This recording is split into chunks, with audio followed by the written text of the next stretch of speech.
Welcome to the Moon Baby Magic podcast, a space to honor women's rites of passage stories. From menarche to menopause, the initiations of womanhood all live within our wombs. Through our first bleed to our last, we come to know ourselves more deeply. This is a platform to reclaim the sacredness of all of it. I'm your host, Natalie Elliott, birth keeper and women's coach, specializing in womb wellness and hormonal healing. Ready for slow and sacred storytelling? Let's dive in.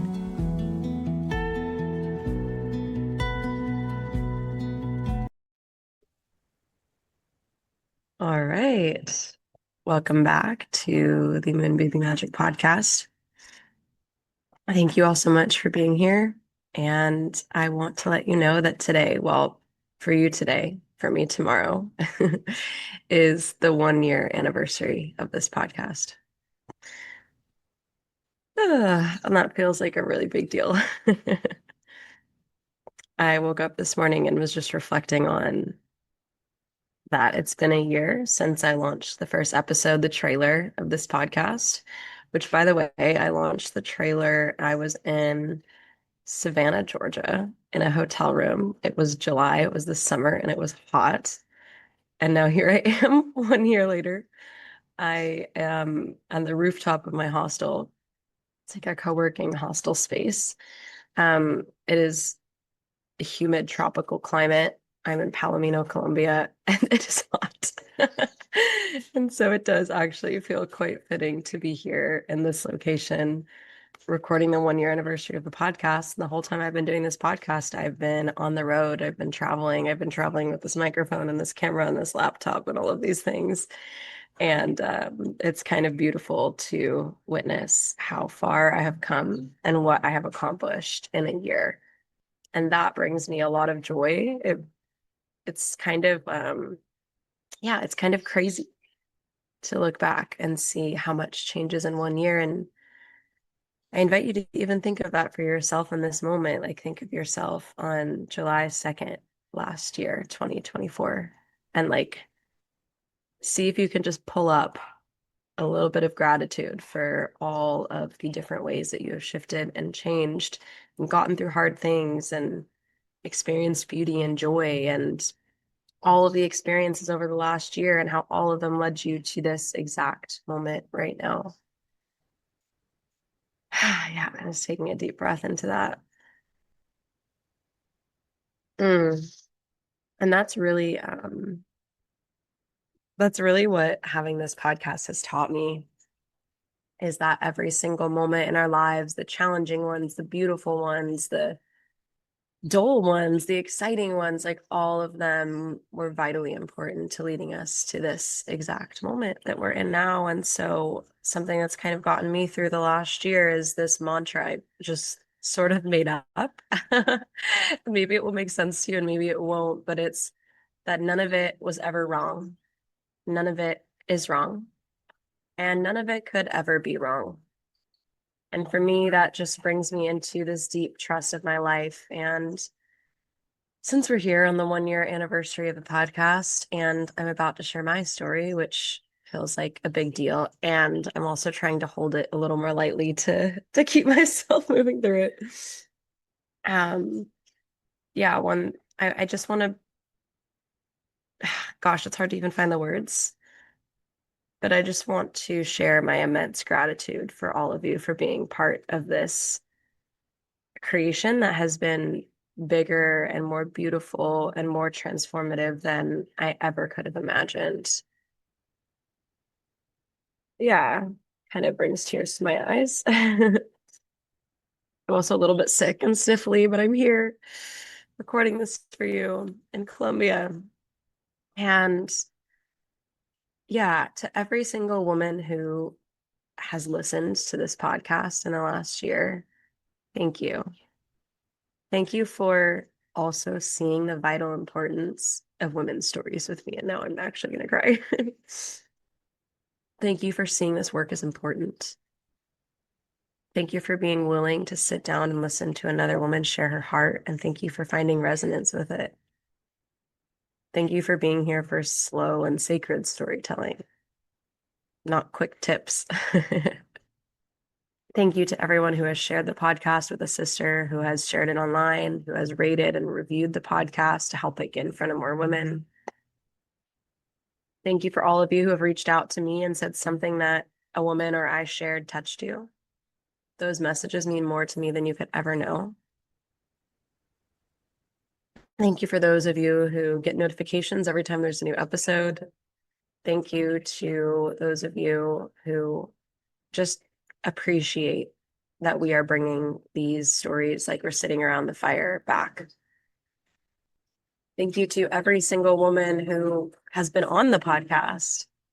Thank you to the beautiful women who have been courageous enough to come and share their stories, who have blessed us with the wisdom of their lived experiences. I am so grateful for the friends I've made through hosting this podcast. That's been one of the most beautiful, unexpected gifts is the sisterhood that it's brought into my life. The deepening of the sisterhood for already existing friends and the blossoming of new sisterhood for women who came on the show that I didn't even know. It reminds me that we are all weaving this like sacred sister, sacred feminine web all around the world. And when I hear a woman's story, there's sort of these two things that come up for me that might seem contradictory to each other, but I don't actually think are. And I think you'll get it when I say it, which is that when I hear women speak at the end of her story, something that always happens to me is I'm like, holy shit, you're amazing. Like you have been through so much. You have transmuted so much pain into power. You have like this beautiful mythos, this myth of your life that I just got to witness you leave. And most of the time, women feel that too, and they feel amazing after sharing their story.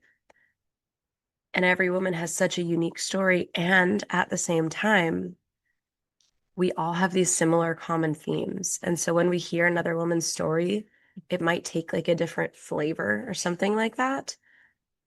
But the same themes are there and we can relate to one another. And so another one of my favorite things that happens is after nearly every podcast episode, I get messages from different women, whether they're like sharing to their stories or private messaging me or commenting on the Instagram reel I post or commenting on YouTube or Spotify or whatever, saying like, wow, I really resonated with this part of whoever's story. And that to me is really special because that's what we would have gotten sitting around the fire, sitting in the red tent back in the ancient days that we all often really long for. And so I love that aspect of this podcast. And I think, to be totally honest, I wanted to host this podcast for a long time. And I had a couple other projects that didn't really work out with other people because there was a vision I had and I needed to be completely true to it. And last year, right after summer solstice, around this time to the day, I did it. Because right around summer solstice, I said, now's the time. Now's the time to do it. And actually, it was inspired after Matriarch Rising Festival because women's gatherings are so magnetic and inspiring you to actualize your dreams, which is one of the quick plug for the Nourished and Thriving retreat this October/November in Peru. That is one of the reasons why Laura and I created an in-person gathering, is because of what happens when women leave that gathering. It's like, yes, the gathering is amazing. There's sisterhood, there's workshops, there's nourishing food, there's dance, there's tears, there's laughter, there's sacred sites. It's all of it. It's amazing. But after is where the real magic happens when women realize how powerful they are and they go back and bring that into their lives. And we're already seeing it with the women from the Nourished and Thriving retreat from May. They're like starting new businesses. They're planning to visit each other. They're healing their cycles. They're realizing they want to get pregnant and taking steps to healing their cycles with me. It's just amazing. So that's my little aside. Yeah, where was I? This podcast. I think this podcast was something that I couldn't have known how big it was going to be when I started it. Otherwise, it would have terrified me. And that's usually how expansive things happen, is you take the leap without fully knowing how. And I'm so grateful I did because it's not an exaggeration to say that this podcast has changed my life. It's brought me into my leadership. It's connected me with the most amazing women who have been on this show, whose stories and wisdom I carry in my heart always. And Yeah, it has made such an imprint on so many women's lives to normalize the telling of our first blood stories, to share a different version of what menopause can be like, to hear women's stories of their sexuality, their birth control, their diet, their relationships with other women and their mothers and their birth stories. It's absolutely magical. So, yeah, if there's an episode you've missed, every single one is unique and sacred and special. And I invite you to tune in and check out the ones that you haven't heard yet, because I promise you they'll change your life. All right, let's dive into the show. Okay, so before we dive fully in, I do want to remind you that in exactly 1 week, the Embodied Woman starts. If you haven't heard me talk about the Embodied Woman yet, this is my and Laura, my business partner's 6-month mentorship for the devoted matriarch. Now, who is the matriarch?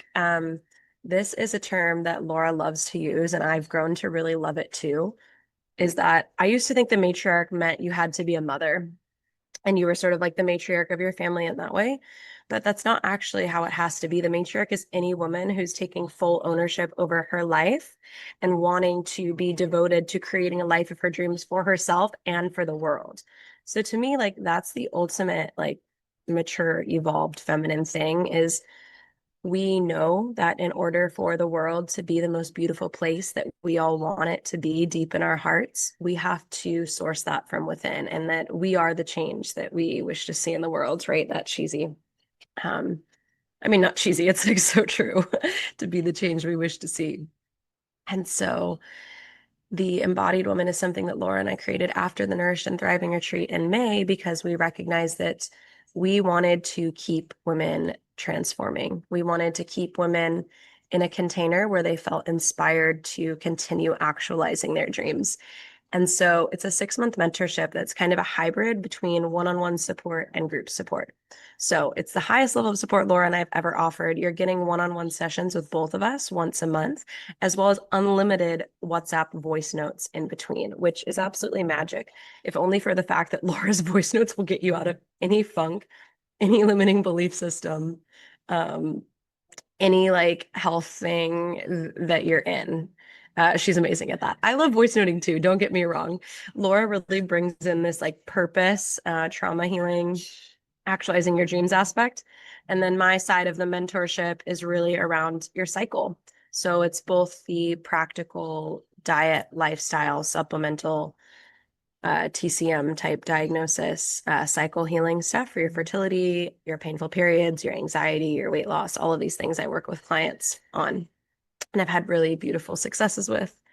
And also the more weaving part of it, I don't know why that's what's coming through, is the cyclical living aspect. So really utilizing your cycle as a means to know yourself, know what you want, and then in right relationship with your energetic rhythms, bring that into your life. It's how I created this podcast. It's how I created my entire business. It's how I created the life that I currently live, which probably isn't the same life you want to live. But the idea of living a life that is a reflection of your heart and a reflection of your values is something that Laura and I really want for women. And so, yeah, you'll get that one-on-one personalized support with the embodied woman. Again, it's 6 months. You're also going to get new moon and full moon calls. We were like, what days should we do the calls? Let's do them on the moons. That's way more feminine than like the 15th and 30th. So new moon and full moon calls. So the full moon is coming up on July 9th, and that's our first activation call. So excited for the women who have already joined, and we hope that you take your seat with them. Those calls are for part ceremony, because ceremony is where that real internal shift happens, but also part um, like inspiring each other. Because when we're in a group with other women actualizing their dreams and we can sort of bounce ideas off of one another, that kind of mastermind style work, that really is really effective. So that's a big intention Laura and I had because that happened at the retreat quite naturally. Speaking of the retreat, you're also going to get 30% off all future Nourished and Thriving retreats, any that you want to come to. It's not limited to one. The next one is October 30th through November 7th, so you can come to that one. We'll also be having one next April. So those are the dates that are announced for right now. We don't have exact dates in April yet, but that one will be in Nicaragua. The one in October is in Peru. You are also going to get access to our entire recorded library of intentional maidenhood, which is our 12-week program, including in-depth cycle teachings, purpose teachings, partnership, relationship teachings, connecting with your intuition, spiritual practices. It's a full library of 12 weeks. And one of my favorite parts of it is we're going to have a Telegram group. We have a Telegram group for the women in the Embodied Woman, which I will create. One of my favorite things to do, create morning dance playlists. So each week I'll come out with a new way to shake and move your body, and it really changes your energy for the day when you do that. So it'll be a very intentional, high level, in-depth support for women ready to bring intention every day into their lives. And in 6 months, be in a totally different place, which I can attest from my own experience is absolutely possible. And you can read a little bit about what else we include in the program, why we think it's so important, and who it's for in the show notes. You can find the link there. Different levels of support are available. So if you're like, I want to be in the energy of this, but I'm not sure I have the funds or need full one-on-one support right now, there are options for that. So you can check that all out there. All right, I'm going to get into my story. All right. Here we are, welcoming myself to the podcast, which is amazing. And now I'm getting a little taste of when people say they feel nervous to do this. I'm like, okay, guys, I get it. Okay, women, I get it. All right. I'm welcoming myself to the podcast. I'm feeling really excited, actually. I tried to do this yesterday and I was a little nervous, and I have so much compassion for all of you who have felt nervous being on this podcast. And I feel excited right now to be doing this. Yeah, so some of you might know that I am a very intentional person. I have words for the year, I have words for my years of life, and I have words for each cycle, and I have words for each day. And so those words are my intention. So for the year of 2025, my intention is freedom. For my 28th year of life that I'm currently in, my my intention is maturity. For this new cycle that I'm in, currently, this is a question I always ask my guests. I'm on day 5. So I just finished bleeding. My intention is intuition. And for today, it's day 5 of my cycle, July 1st, 2025. Happy July. My word of the day is held. And so I say that because when that came to me this morning, I find that one of the best things with intuition, especially for your words of the day, is to just really trust that first word that comes through and trust that that's there for you. And so when I first heard held, I was like, how do I do that?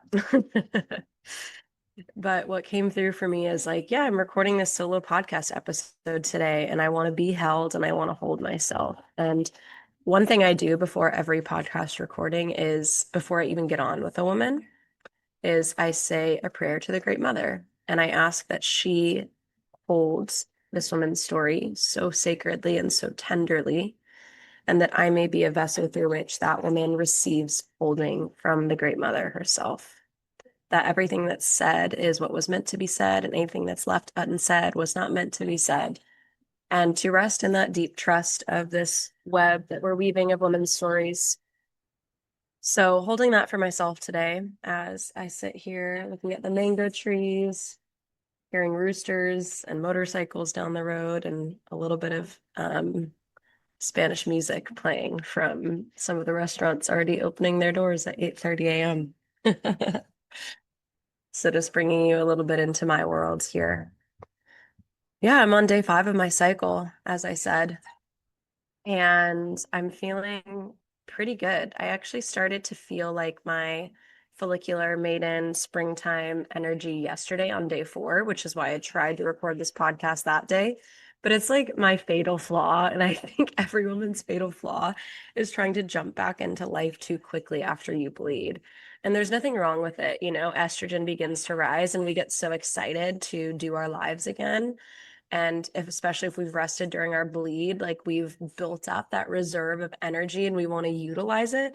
But something my mentor, Kristen, always reminds me, and the women that she sees in the Blood Mystery School and her clients, and that I remind my clients now, is not to burn through your yin, because the first half of the cycle is when yin is meant to build. And yin is like the substance of our body. Yin is nourishment. Yin is slowness. Yin is the fluids. And so the first half of our cycle is this yang within yin. I think that's what Kristen says, yang within yin energy. And so our yang is rising to come to its utmost peak at ovulation. But in order for that to happen, we need to have a robust amount of yin. And so it's really important in this first half of your cycle to tend to your nourishment, to continue to practice your self-care, to, be, and it really works with the springtime maiden energy too, which are the two of the archetypes and themes of this part of the cycle when you're coming off your bleed.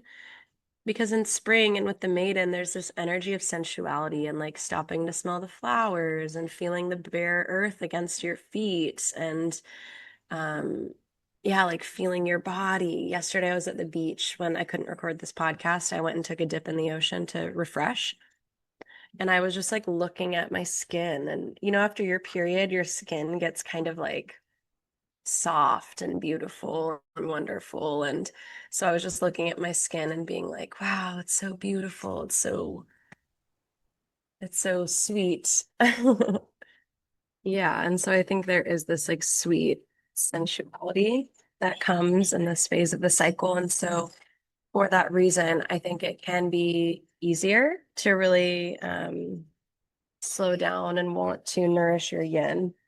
I've just put a fan on me so you can see my hair blowing all over the place. And I'm also sitting here drinking my Colombian coffee, just to give you all a little insight into my current right now. So yeah, I'm on day 5. And yeah, so I'm both in the maiden phase of my cycle in this smaller menstrual cycle world, which if you've been here around long enough, kind of these different archetypes live both within our mini cycles, our menstrual cycles, and within our larger life cycles as women. And so in my larger life cycle, I'm also in the maiden phase of life, which is a really interesting thing to say because I used to think, oh, I'm like in between maiden and mother. And I somewhat do feel that, but there's also a lot to share that puts me really squarely in the maiden phase of my life. And I don't think that's a bad thing. It's actually been such a big part of my mission here to remind women, including myself, that like this phase of life, very specifically this maiden phase of life, is so sacred. And that's the work that Laura and I do in Intentional Maidenhood. I have a lot of maidens in my membership, the Cyclical Living Circle. And it's really beautiful to see women truly honoring this phase of life. And so things that put me like pretty squarely in my maiden are, one, I don't have children. And there's different schools of thought on that. My teacher, Nancy Lucina, says that women sort of naturally move into the mother energy when they hit their Saturn return. So I am in my Saturn return as of sometime mid-May. So yeah, like a little less than 2 months ago. And while I have been feeling this bigger energy of maturation, I guess all of this is to say there's so many different perspectives on where we can be in our maiden journey.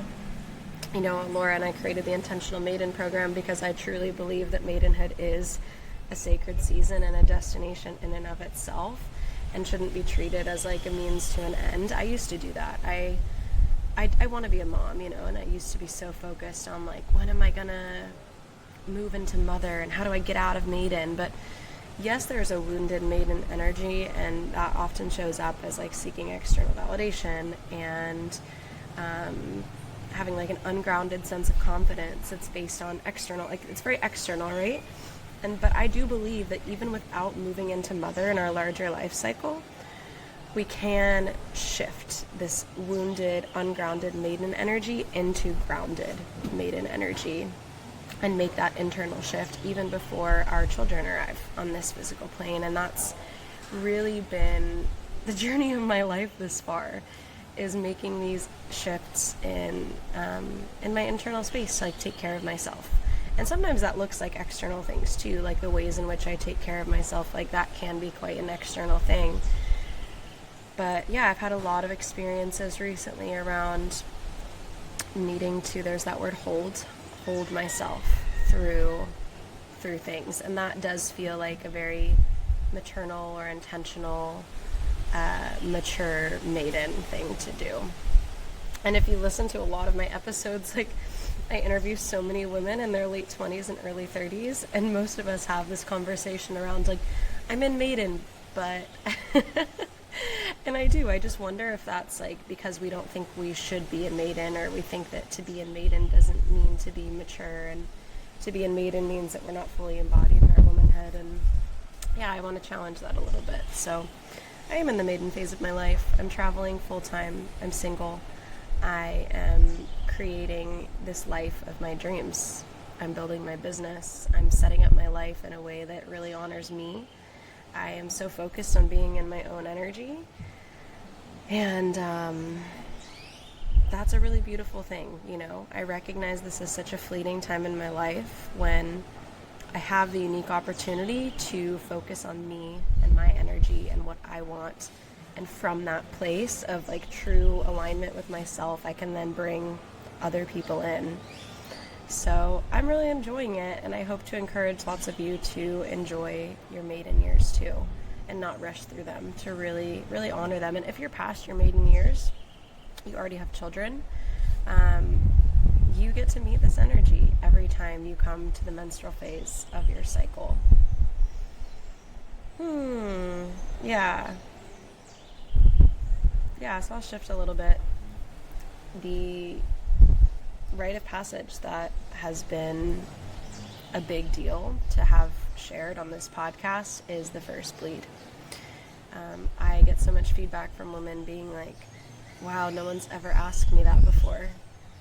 And like, what a world we live in where we're not being asked about our initiation into womanhood, you know? Like our first bleed is what really brings us into our maidenhood. Before that, we're sort of still in the world of our mother. And I think it's really beautiful to honor that first separation. So for me, for example, I was born via C-section. And there's so much to get into with that, you know, like what imprints the way that we are born ourselves leave us with. And I think part of that is like being born via C-section. For me, I tracked that as like I didn't get to choose my timing, or I was rushed, or I didn't feel like I could make decisions for myself for the longest time. And that has been a big thing I've had to work on healing, is like not rushing myself, being in my own timing and my own energy and making decisions. And so we don't get to choose how we were born. But I see the first bleed as this opportunity that we get to come into ourselves in a really unique way. And so for me, and for many of us, our first bleed wasn't necessarily an entrance into our power in the way that we needed it to be. And so before I get into my first bleed story, I actually just want to read a poem that I wrote called Red Reflections, and that will lead me into the bleed story. So, I wrote this poem 2 years ago. I love you, I whisper through my tears. Looking down at the sparkle of red that fills my cup, I am struck by how this blood came to be. What started as a seed planted in spring with the potential to bloom now resembles autumn's fallen leaves. An entire life cycle of mine spirals in the DNA that swirls around with the reflection of the trees. And as I return it to the earth, I begin to weep. Grief characterized by intactness rather than a wound too deep. My blood is a symbol, a living reflection of all the places I have been and felt and seen. It is water, and through water I can finally see clearly. I see myself and the journey I have been on. I look at this blood with reverence and can't help but smile through my tears. I want my 14-year-old self rushing to the school bathroom, maxi pad shoved down her too tight sports bra to share my eyes full of awe. This blood is your power, I'd tell her. And then I'd streak it across my face. With my blood on my forehead, I do not hide. See me, I say, sometimes in whispers and sometimes in screams. My blood is sacred to me. It represents what I'm releasing. It signifies my highest power, our highest power as women, the power to create life. Each cycle, this power is honed. Each bleed, an opportunity to meet it in new ways, to know it, to love it, to embody it. And we can't do that if we won't even touch it. So just taking a deep breath into that. My first bleed came when I was 14 years old. I was in 7th grade. I hadn't had much education around cycles at all. I actually don't remember ever having that conversation with anyone other than like a sex education class in 7th grade from like actually a really creepy teacher. And so I was aware that I was going to start bleeding. I had some awareness of that somewhere because I wasn't shocked by it.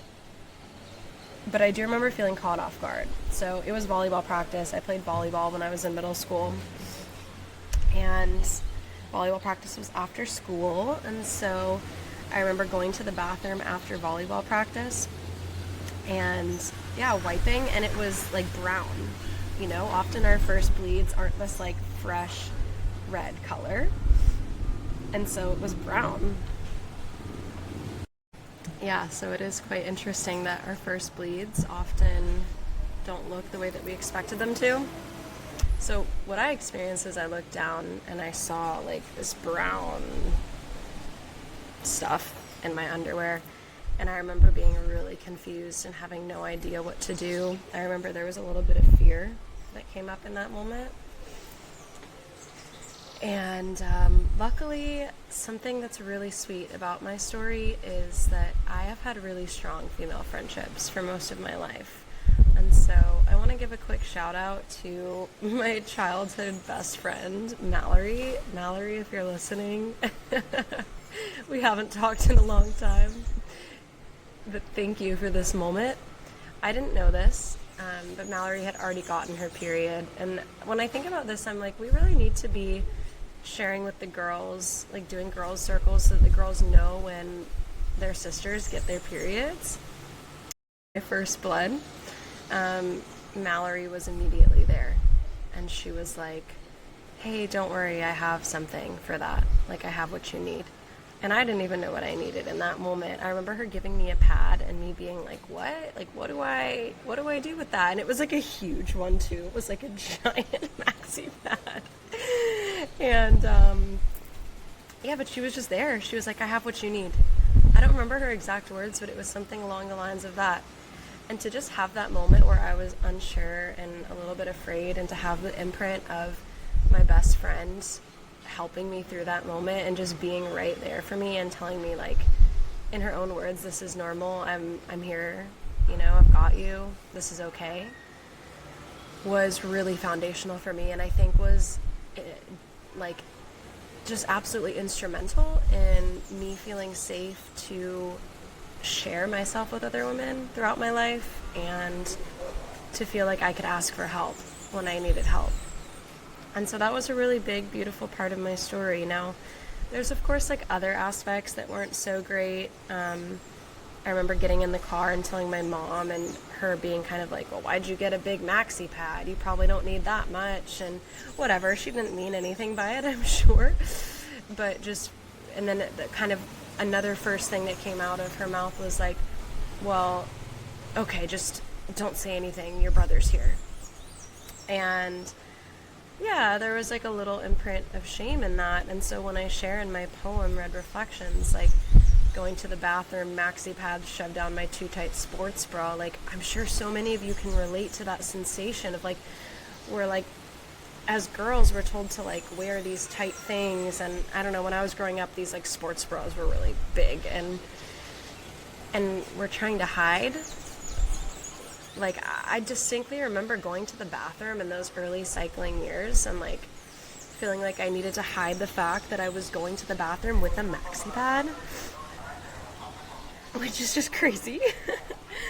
When we think about it, like a normal biological process, most of us don't hide like, oh, I have to go to the bathroom. So why would we hide that we need to go bleed? And that's really just a cultural imprint that we receive as girls. And so I'm really passionate about changing that, because I remember how nervous I would get. Like, how do I grab it out of my bag and quickly shove it somewhere where no one can see it so that they don't know that's why I'm going to the bathroom? And like, I remember the like stress that just created in my body, you know? What sort of world is that for young girls to grow up in, already burning out their nervous systems of trying to hide something that's completely natural and normal? And not even just that, but not recognizing that it's not only natural and normal, but it's actually profound and powerful. And of course, that was an imprint that I didn't receive as a girl. I mean, not of course, some women do. There's stories on my podcast. You should listen to Tohar's story or Janelle's story for really beautiful imprints of their first bleeds. But yeah, it's not always the norm. And so I do hope that we can, through this podcast and through other sources, bring back the sacredness of menstruation. Make menstruation sacred again is what just popped into my head. Yeah, so that was my first bleed story. It was imprinted with sisterhood, with a little bit of shame, not a crazy amount. I don't think I ever thought it was dirty. I just felt anxious for it to be seen. But never around women. Never around women, which is a beautiful thing. I would say my early cycling years were characterized by a lot of pain. I had, as young girls do, like irregular cycles for a long time. I, in no way, shape, or form, had any idea that I was like on a cycle. I never got that education about ovulation, which is crazy to me that we had like sex talks, but we didn't talk about like ovulation, how you actually get pregnant. That's wild. And so, yeah, I was in no way, shape, or form aware that I was always on this cycle. It was just like, bleed comes, shit. I had no idea that it was like a predictable thing. I thought it was just totally random. I would just bleed once a month. So that shows like a little bit of the lack of education there. And I remember it being quite painful. I remember I was constantly I grew up in a family that took a lot of over-the-counter painkillers. That was just normalized for me from a young age. Like, oh, you have a headache, oh, you have a stomach ache, take ibuprofen, take Gas-X, take whatever, insert name of pharmaceutical.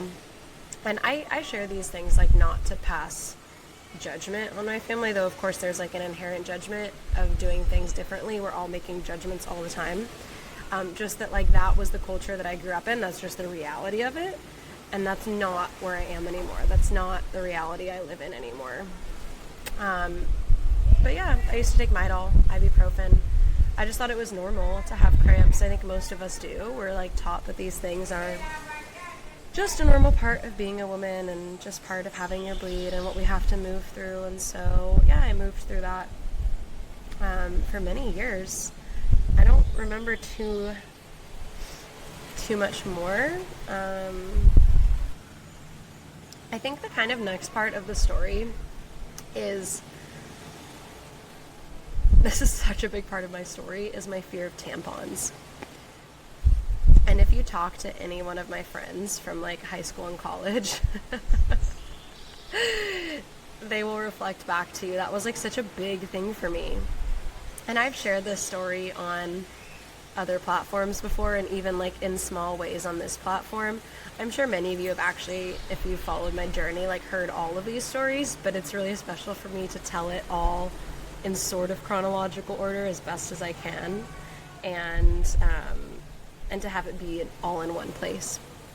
So yeah, like I said, my first period product was a pad, and I would say, I don't know how long after, probably still in middle school, maybe in 8th grade, so in the next year, I really wanted to put in a tampon because, again, I played volleyball. My family had a pool growing up, so I wanted to swim. And also, I thought that tampons were like the mature thing to do. Like you graduated from pads and moved on to tampons. Now I have a little bit of a different perspective on my hesitancy towards tampons, that it was like my body very clearly sending me a message of don't use these, this isn't the best thing for you.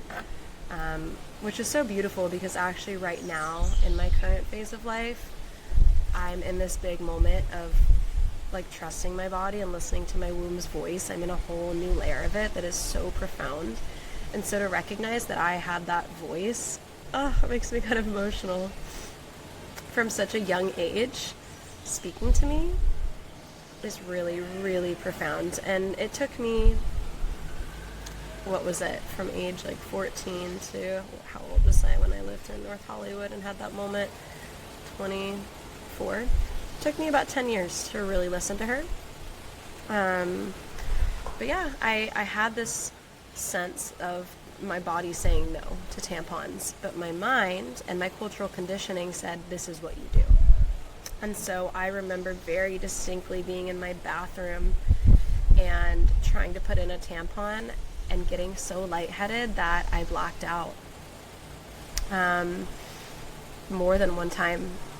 And so finally, after that response happening, which I can now track as a mind-body response, I asked my mom and my sister for help putting a tampon in, and my mom said, no, that's gross, I'm not going to put it in for you.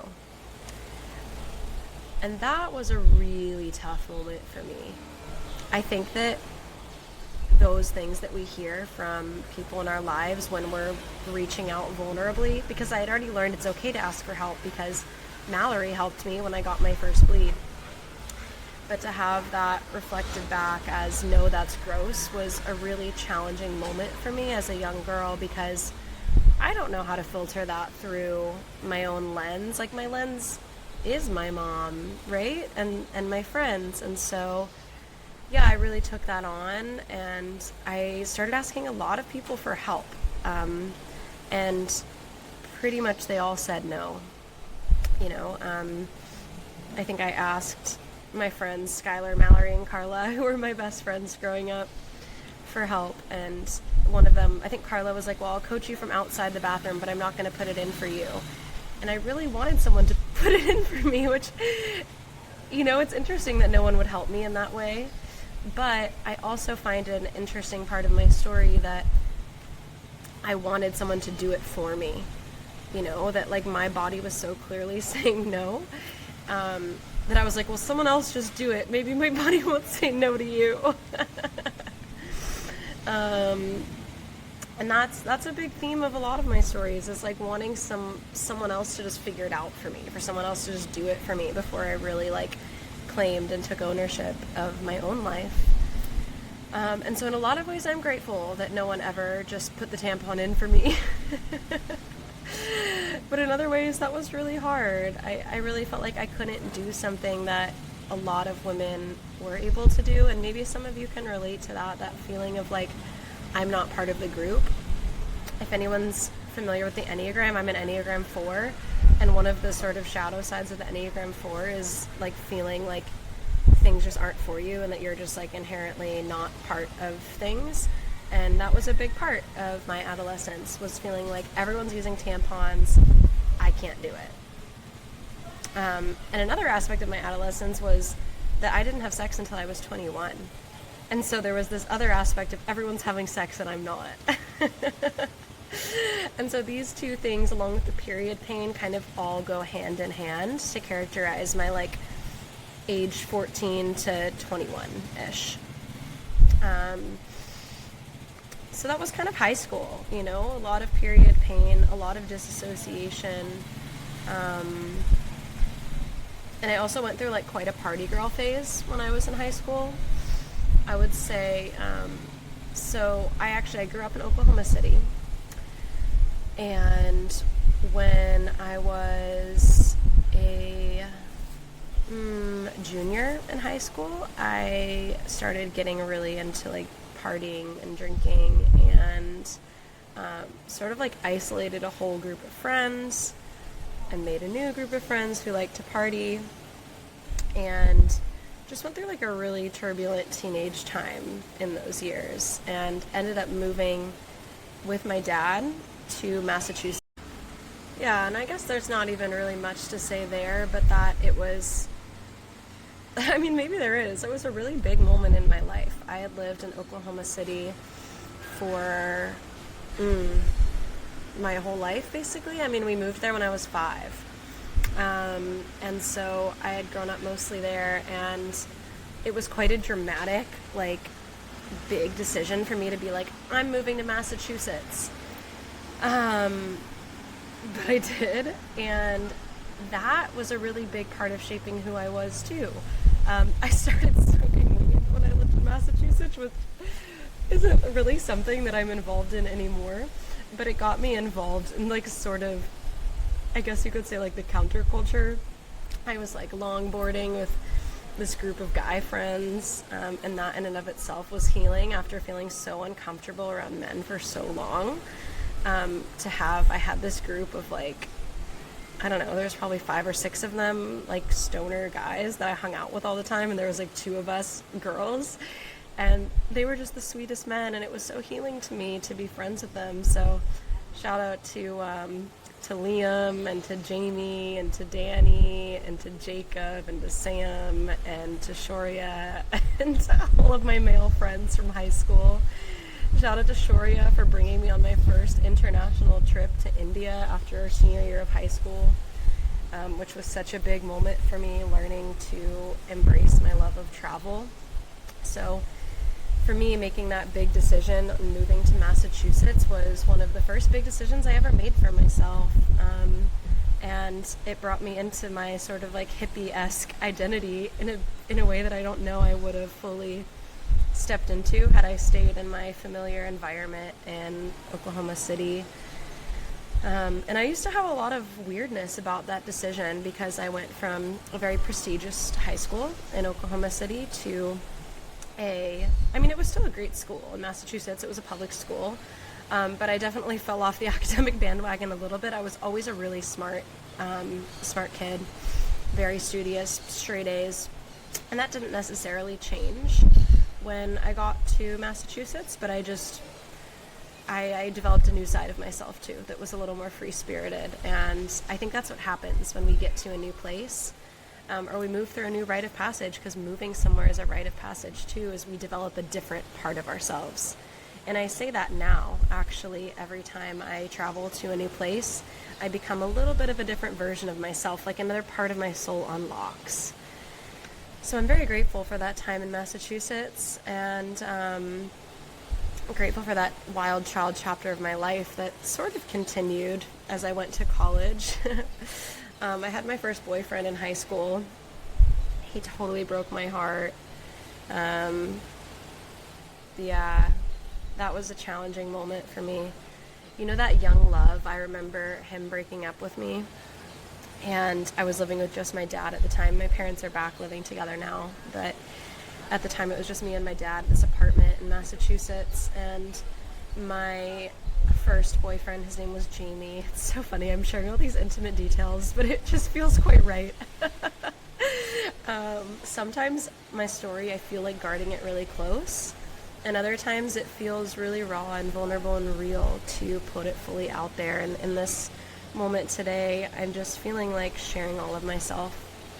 And so Jamie was like totally a countercultural guy, and I explored so much with him of myself, and we never had sex, but when I say that I didn't have sex until I was 21, I was fooling around in many other ways, which I'm sure I'll get into in my college days.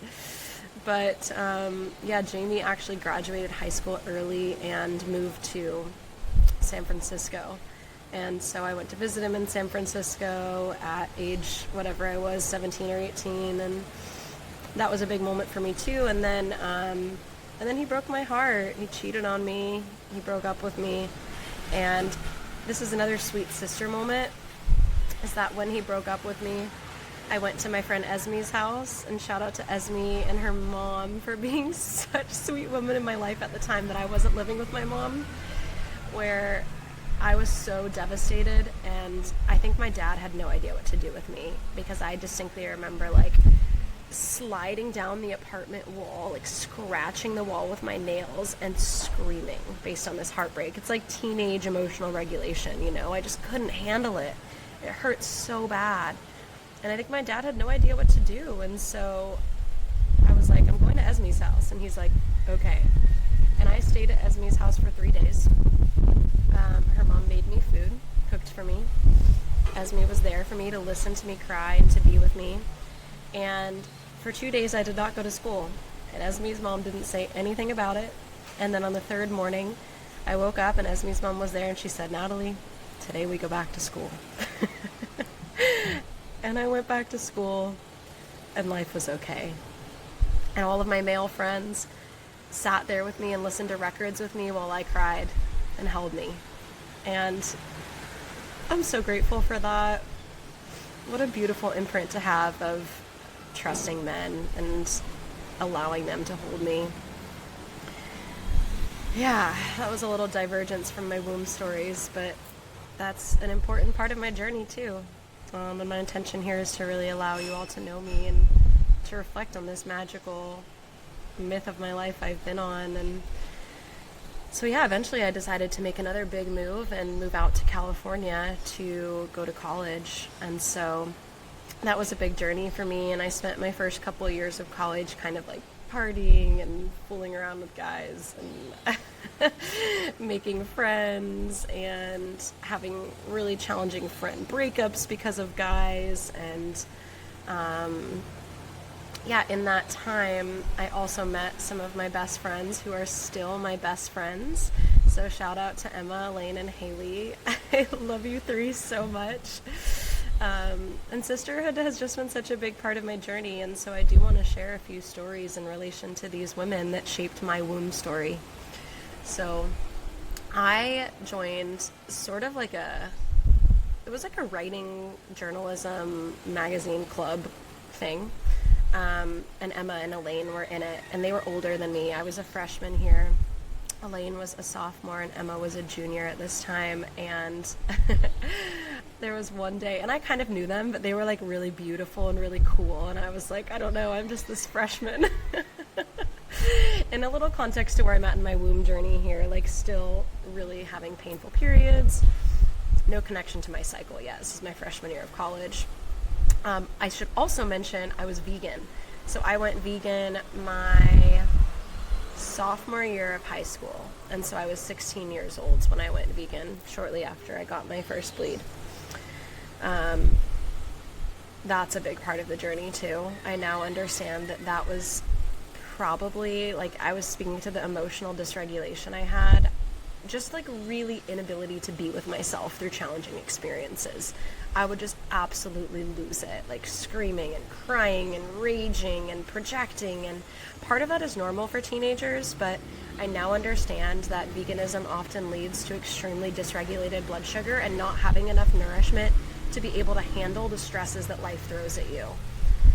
And so I recognize that as part of my journey, that I was vegan from age 16 to 25. It's 9 years, and those years were characterized by a lot of emotional turmoil for me. So anyways, I'm vegan, I'm in this club, I'm in college in California, and I had a car, but for some reason decided to walk an extremely far distance to walk back from the mall. And as I'm walking back from this mall, this car starts kind of like slowing down, and I see gorgeous Emma pop her head out and be like, "Do you need a ride?" And ever since that moment, Emma and I have been inseparable. To this day, we send 30-minute long voice notes to each other and cry on the phone and move through life together. And it was in that moment that she brought me into her world and introduced me to her friends, Elaine and Haley. Elaine and I used to have sleepovers in my college dorm after promiscuous nights out where we would eat vegan cookies and hummus and watch Gilmore Girls. I just really want to bring back my ultimate gratitude for the connections I have with women that have shaped my journey. I sometimes think that, like, I think this is from Sex and the City, that like our girlfriends are our real soulmates. And the more life I live, the more I really feel like that's true. And the more I've learned to lean into those friendships and to be a good friend myself. And I think some of that started actually going back in time a little bit to, I went to girls' camp as a kid. So every summer from the time I was like 10 years old until I was like 17 or something, I went to an all-girls summer camp in the backwoods of Minnesota where I learned to sing songs with other women. I learned to be comfortable being naked and living with other women. I was immersed in nature without a cell phone for 4 weeks and away from my parents every summer. And I think those things really shaped me. The wild child, the wildness, the connection to the earth, the connection to my body, the connection to other women. And I am so grateful for that experience. The singing around a fire, like these things were a part of my life from a very young age, and I think really allowed me to become the woman who I am today. And so I'm so grateful to my parents for deciding to send me to camp, and grateful for all the wonderful friends I met at camp. Nora, if you're listening to this, I love you. Nora and I met on the first day of camp and became instant best friends too. I've always had such an easy time connecting with other women. And I know that's not everyone's story, but I also know that it's possible for every woman to trust other women, to connect easily by just being yourself, you know? That's my thing, is it's like I connect so well with other women when we're just ourselves.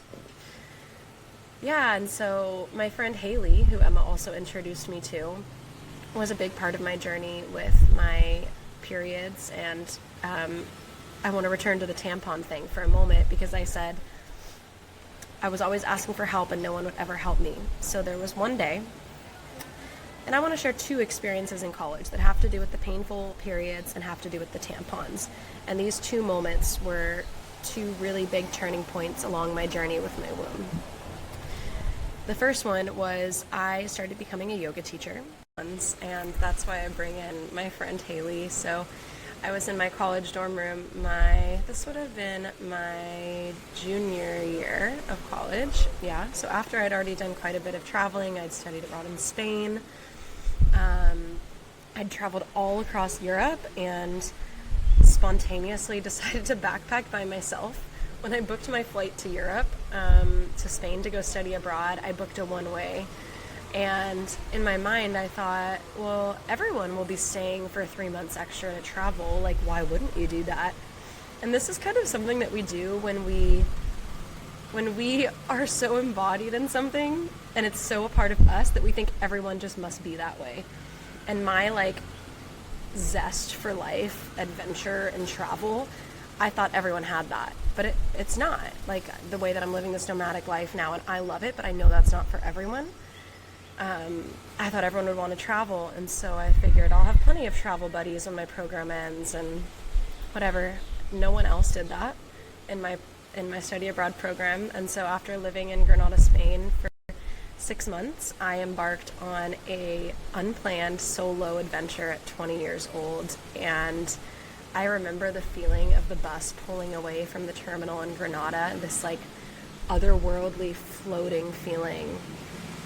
Maybe if you've traveled a lot, you know what I'm experiencing, especially when you first travel. I felt the same way when the plane landed in India the first time I traveled to another country.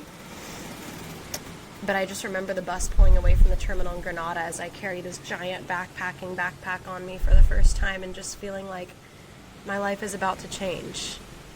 And this is a part of who I am. Like I just unlocked again another piece of my soul.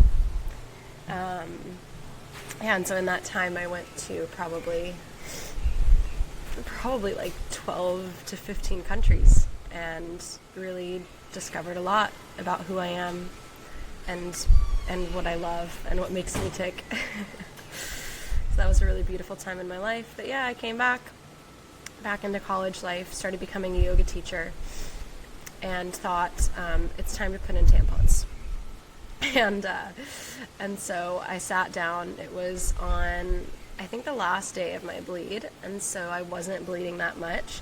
And in the dorm room cabinet, my roommate had these super jumbo plus tampons, and I thought, okay, I'm just gonna try it. And so for the first time ever, I put a tampon in, immediately got the mind-body response, wanted it out. And if you're familiar with tampons, dry Yoni, super plus tampon, not so easy to get out.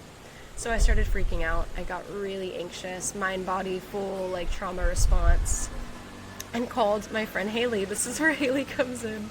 I love you so much for this moment, Haley, and I hope you know that this is such a key healing sister moment along my journey, similar to when Mallory helped me with the pad. So, at 20 or 21 years old, something like this, I can't get a tampon out, and I call Haley, who doesn't actually live on campus, but who lives 20 minutes away, and I call her, and she talks me through it. The first thing she says is, okay, I'm on my way. No questions asked, immediately, okay, I'm on my way. And then talks me through it. She's like, okay, imagine you have to go poop, but out of your vagina. Push it out. And so I did. I'd never heard the concept of like bearing down or engaging my vaginal muscles before. And so this concept of like bearing down and pushing out was so foreign to me. I would have never thought to do that on my own. And that's how disconnected I was from my body, and how most of us probably are. And so Haley telling me that was absolutely revolutionary. And before she got there, I was able to get it out. And then she got there and was able to just be with me and help me unwind and relax and talk to me about it. And that in and of itself was an incredibly sweet sisterhood healing moment too. So thank you, Haley, for that. And just a reminder to all of us that we can be that person for our daughters, for our sisters, for our friends, for the women in our lives. We never know where they're at in their journey. So it actually was a long time before I put in a tampon again after that. And then I just sort of unceremoniously did it one day in the bathroom at the Core Power Yoga studio that I was working at before I taught a class.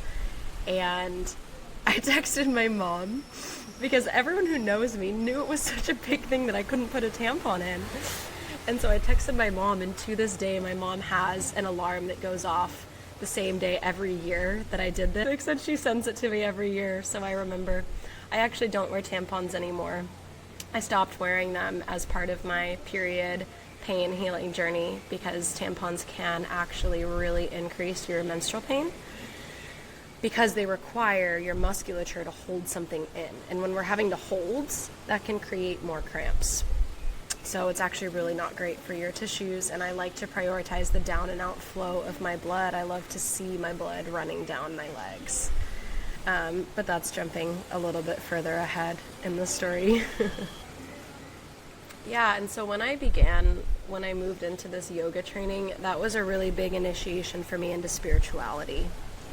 I had explored Hinduism when I was in India. I actually didn't grow up with any religion, and so I had a blank slate. So I explored Hinduism when I was in India and went to all of these temples and sang songs to Krishna and explored mantras and mala prayer beads. And then I went to college, and I went to a Christian college. And so I began exploring religion in a different way in relation to Christianity. And I began attending church and singing. Again, singing has been such a huge part of my journey. Oof. And going to youth groups and praying and reading the Bible. And I actually think that was really beautiful, even though it's not what I practice anymore, because it opened me up to God and a connection with the Creator. And now I see spirituality a little bit differently. Yoga was a big part of that. I remember learning about the chakras in yoga. If you're familiar with the chakras, it's these energetic centers that run along your body, and it's things like the root chakra for grounding, the sacral chakra, which is your womb, and the heart and throat, and all of these different chakras that, and I got obsessed with it. Like I have that about me, where I like get obsessive over these like healing things. The same way when I started learning about herbs, the same way when I got my one of my first jobs at a smoothie shop called Sun Life Organics in California, and it was like this like superfood smoothie shop, and I got obsessed. Like on my breaks, I would read the binders that had all the ingredients for the different smoothies, and like try to memorize like what maca was good for and what goji berries were good for, and I just got obsessed.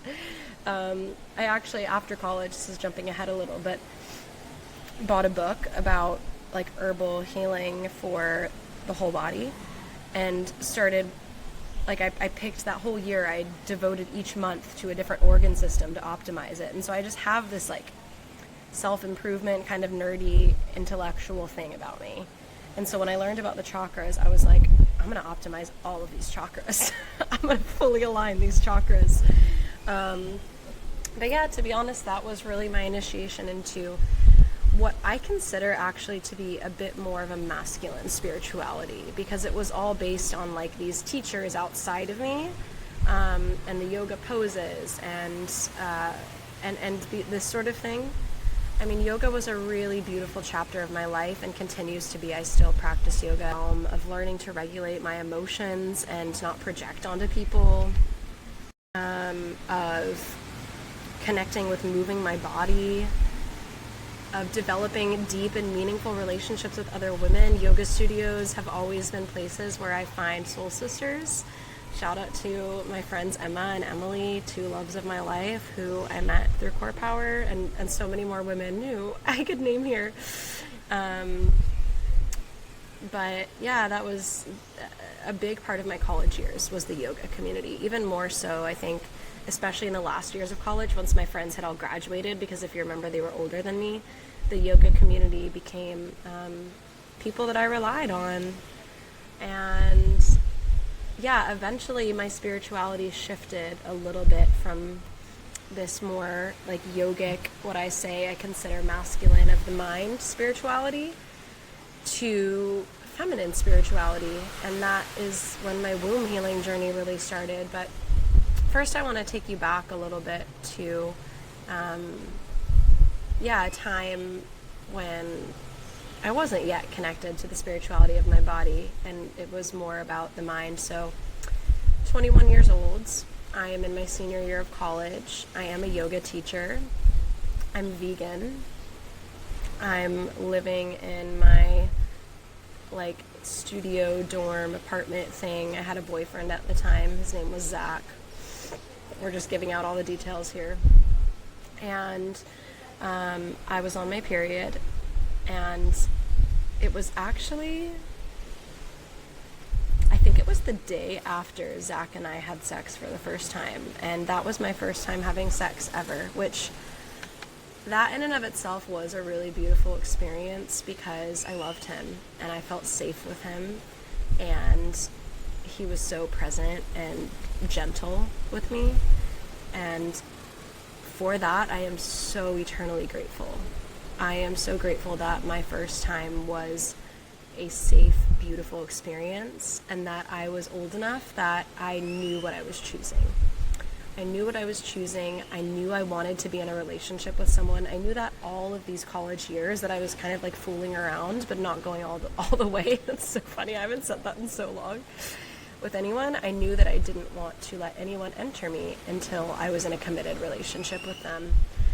And Zach was the first like committed relationship I had in college, and yeah, it was a really beautiful experience. But I believe I got my period the next day, and I had such bad cramps that I was writhing on the floor in pain, and I was embarrassed. I was embarrassed of it.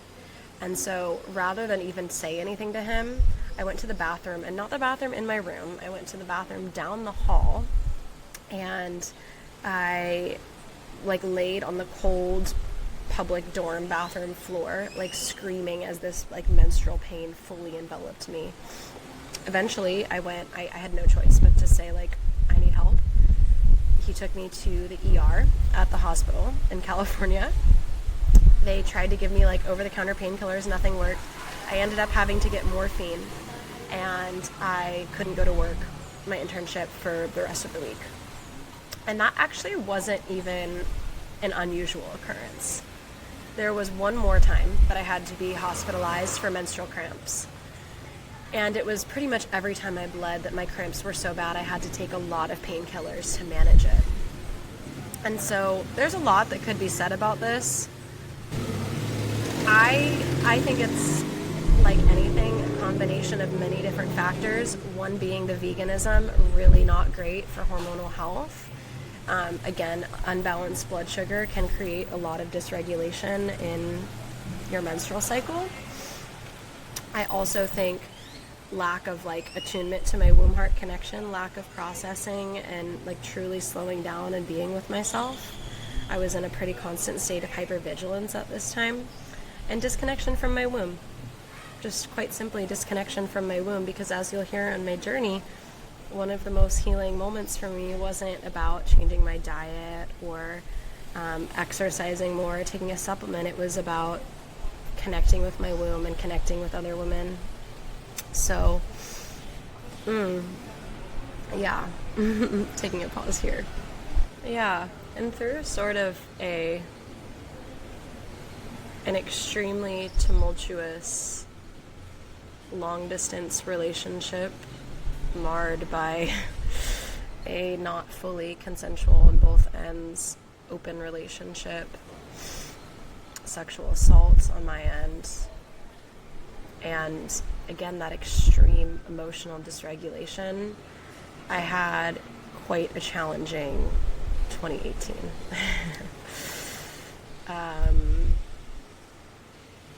Yeah, and maybe it is important to speak to that a little more. So this man who I've already named, Zach,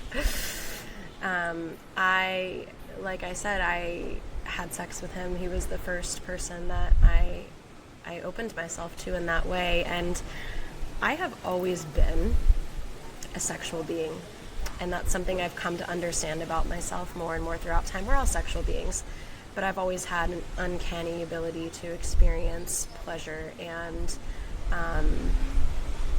yeah, it's just part of my design, I suppose. And so when we had sex for the first time, I think it unlocked something in me, and I had so much curiosity, and I've learned to see that as beautiful now. At the time, I really shamed myself for it, and what I will say is that I probably should have broken up with him. And as a mature adult woman now, I know that. But at the time, I loved him, and I wanted it to work, and I wanted to be able to explore my sexuality, but it wasn't fair. And so that's what I did. And unfortunately, there was an instance of sexual assault while I was in South Africa, living there, working as a crime court and like protest gang journalist. Really different chapter of my life. I used to think I wanted to be an international women's rights reporter, which I suppose isn't too different than the work I do now. It's just a little more whole and complete in the way I do it now, but still working with bringing women's voices online, which feels really good to do. And I won't get too deeply into the sexual assault. It doesn't feel like super important to get into the details of that, but it really rocked me. I had a lot of people, including this boyfriend at the time, who didn't believe me, which was extremely challenging, and hurtful, and not okay at all in any way, shape, or form, right? And I also had a really terrible therapist who told me that, well, girls like you just must be careful in countries like this. And so I didn't have really a lot of people to safely process that with. And so what I ended up doing in this mixture of like trauma, of sexual curiosity, and lack of space holding was have a lot of casual sex. And people are always asking me, they're like, well, what does a lot mean? And I'm like, I don't know, whatever. A lot to me might not be a lot to you. It might, it might be a crazy amount to someone else, so I'm not giving numbers here.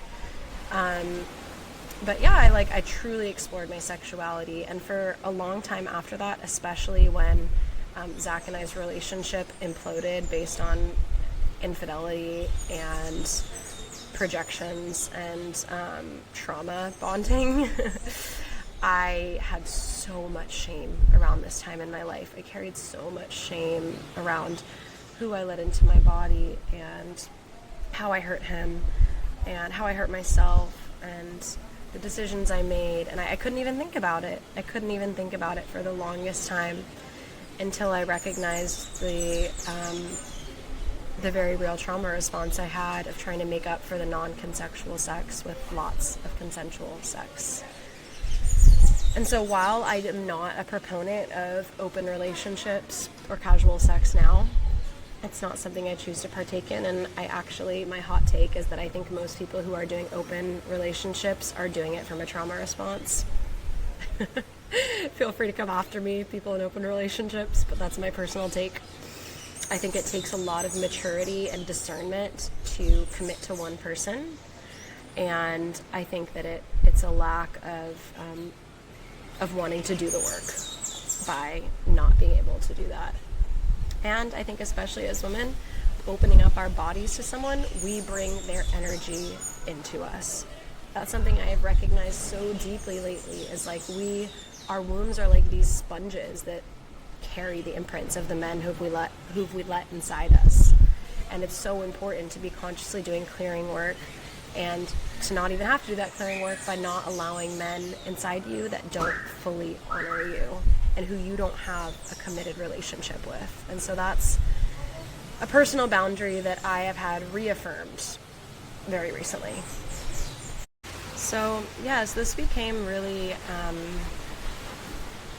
a huge catalyst for my healing.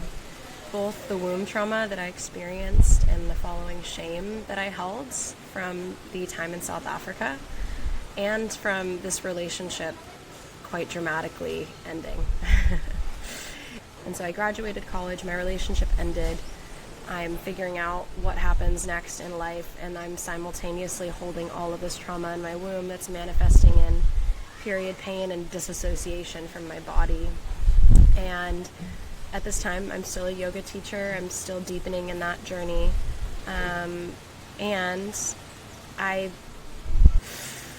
read this book at that time called You Are a Badass.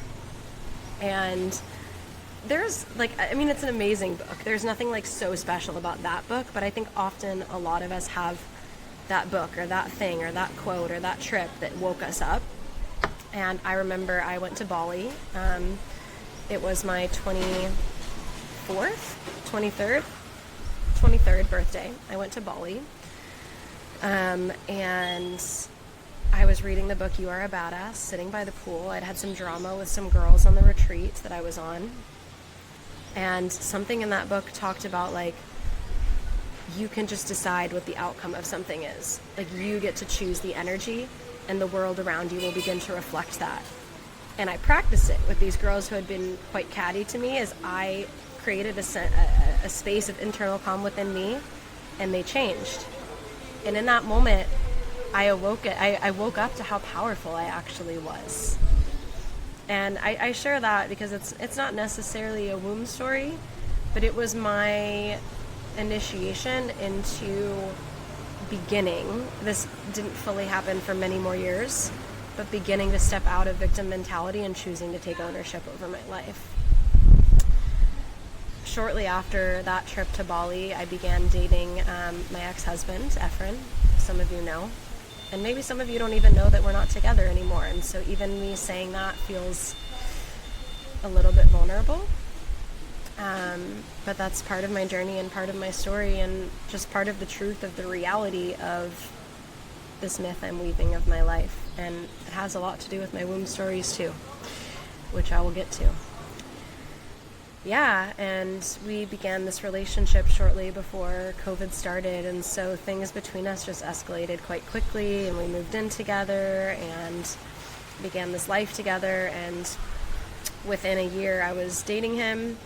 I was living in North Hollywood instead of in Ventura County, California, and I was quitting my corporate job because one day he asked me, when I was being quite rude to him when I was working from home, "Do you hate your job?" And I was like, no one's ever asked me that, and yes. And the next day I quit. And these are these kind of the same decisions with moving to Massachusetts, these not very thought out decisions that are very early 20s, but also catapulted me into a reality I would not have been ready to receive had I known. And so I began teaching yoga full-time. And eventually I signed up for a prenatal yoga and doula training. Don't ask me why. This was another thing I didn't know why. I had no connection to my womb still at this point. I'm 23 years old, almost 24. I think I turned 24 during this training, and I just had a feeling. I had received like a prenatal lecture in my yoga training and thought maybe this is something I can specialize in. And so I just kind of signed up for it. And within the first few weeks of the training, we are reading about perineal massage, which isn't something I necessarily recommend now. But the perineal massage is like the massage essentially between your yoni and your anus, like you're massaging it to prepare for birth. And I don't necessarily think that's necessary, but you might remember I had this mind-body response to putting a tampon in. I also would have a mind-body response to bringing fingers into my body. It was like anything coming in there that was of me. Like sex was fine, at this point sex was fine. But me bringing my hands, me bringing a tampon, I would get numb. I would numb out, and I would often pass out. And so part of me wanted to heal that. And so when I was reading about this perineal massage, I was really thinking about it in terms of my body. Like, what would that feel like in my body? And this is actually something we often do as women, as we personalize things. Like, we think about what that would be like if it were us. We're not like thinking of it very externally.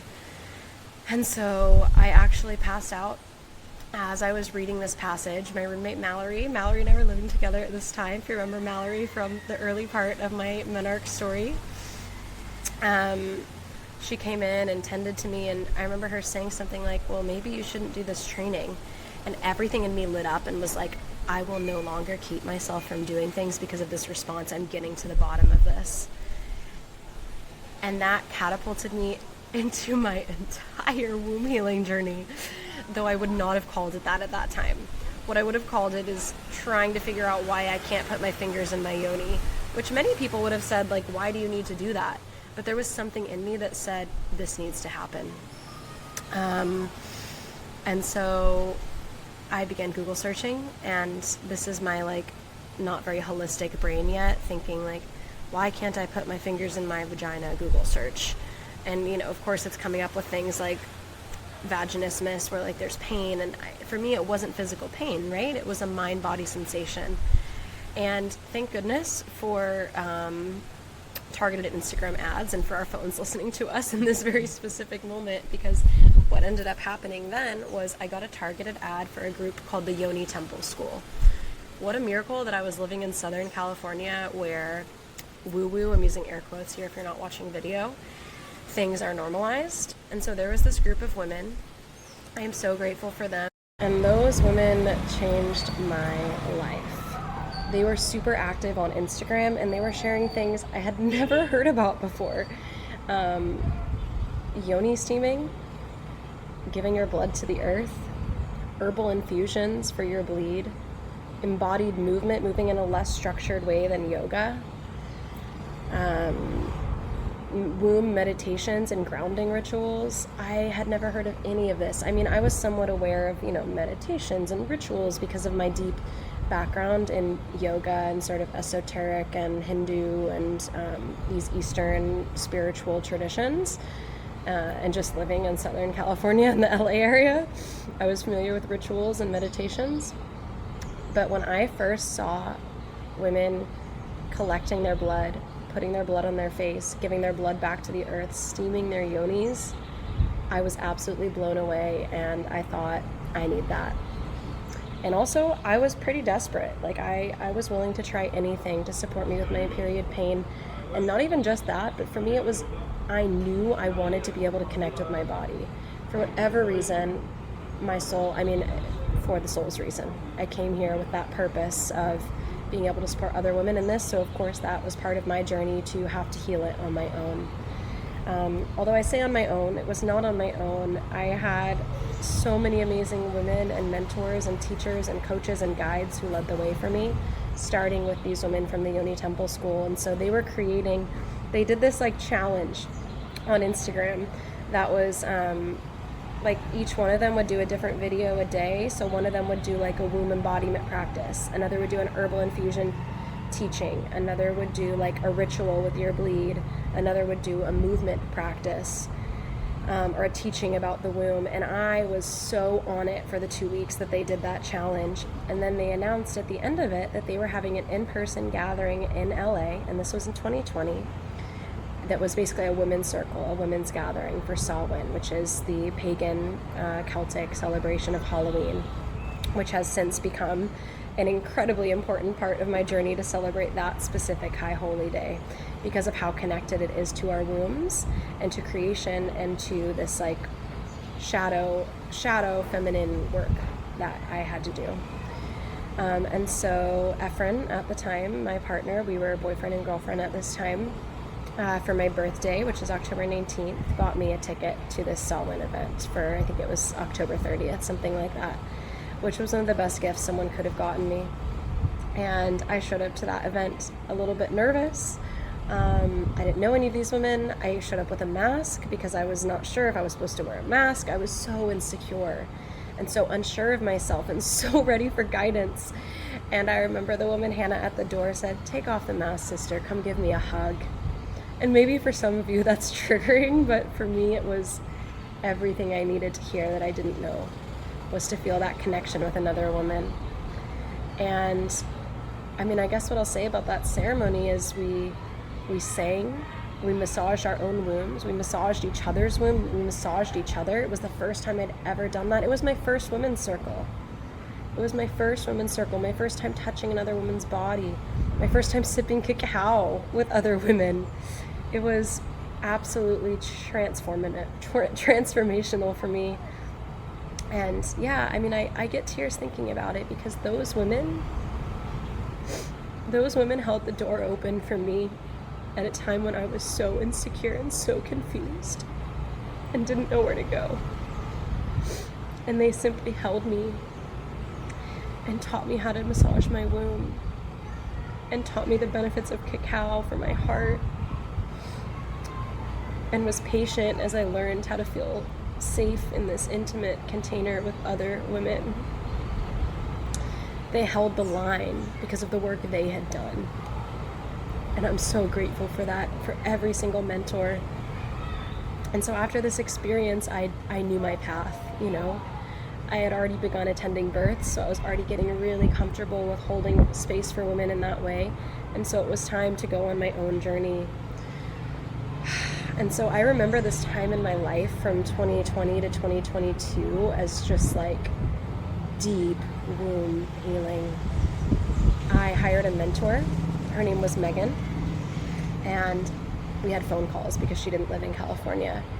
And I remember on one of the phone calls, I said to her, "I just don't understand why I can't touch my yoni. Like, what's going on? What do I need to do?" And she said to me, "Well, have you ever asked your yoni for consent? Have you ever asked her if she wants to have a finger inside of her?" Oh, and this is like the emotional part of the story. I'm all laughs and giggles until this, because I hadn't ever once asked my body, "Is this okay?" And that realization brought me to my fucking knees. And I slowed way the hell down. And Megan taught me how to yoni steam. That's the vital importance of having mentorship along this path, is to have someone to hold your hand as you take all of these new steps. She sent me a custom yoni steam blend in the mail. She taught me how to do it and how to set up a ceremonial space for it. The first time I yoni steamed, I sat the pot with the herbs on the toilet and then sat on the toilet. But I turned my bathroom into a sanctuary. I put on this like gorgeous long flowing nightgown. I lit candles, I put crystals, I had incense, I had a playlist, I had roses everywhere in the sink and the shower. Like, I turned it into a ceremonial space.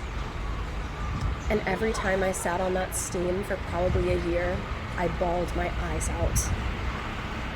I sobbed. I sobbed for all the times that I had entered my own body without consent and the times that my body had been entered without full consent.